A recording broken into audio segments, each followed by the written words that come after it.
Shalom Bapak Ibu dan saudara-saudara yang dikasihi Tuhan.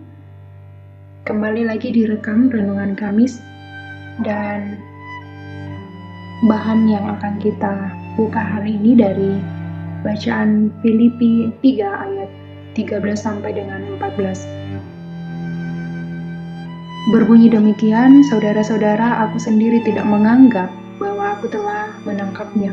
Tetapi ini yang kulakukan. Aku melupakan apa yang telah di belakangku dan mengarahkan diri kepada apa yang di hadapanku, dan berlari-lari kepada tujuan untuk memperoleh hadiah, yaitu panggilan surgawi dari Allah dalam Kristus Yesus. Tema yang akan kita bahas bersama-sama yaitu berlari kepada tujuan utama. Paulus memiliki alasan untuk melupakan masa lalu. Dia pernah menjagai jubah orang-orang yang telah melempari Stefanus dengan batu.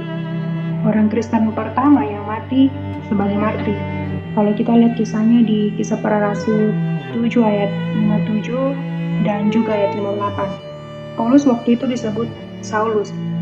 Nah, pasti kita pun juga semua pernah melakukan hal-hal yang membuat kita merasa malu.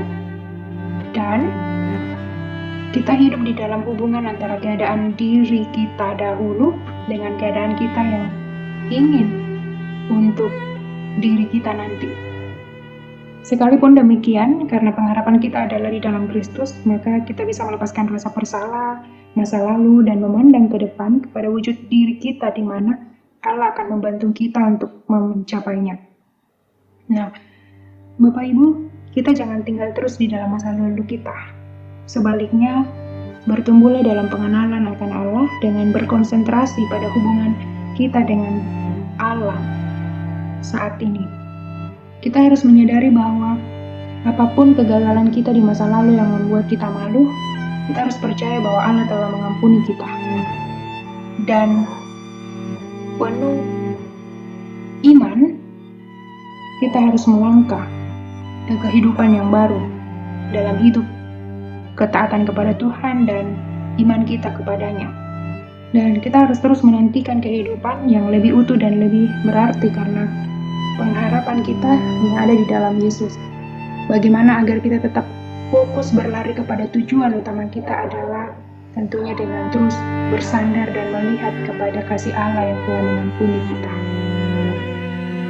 Kita harus menjalani kehidupan kita dengan melupakan masa lalu dan berusaha terus untuk mencapai tujuan, karena kita mengetahui bahwa Kristus pun menjanjikan kekekalan bersamanya pada akhir pertandingan.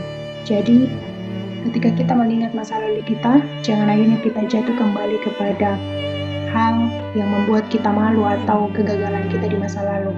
Tapi justru kita menjadikan kegagalan itu untuk akhirnya maju dan berfokus kepada pertandingan kita atau tujuan akhir kita, yaitu hidup di dalam kasih Kristus. Amin.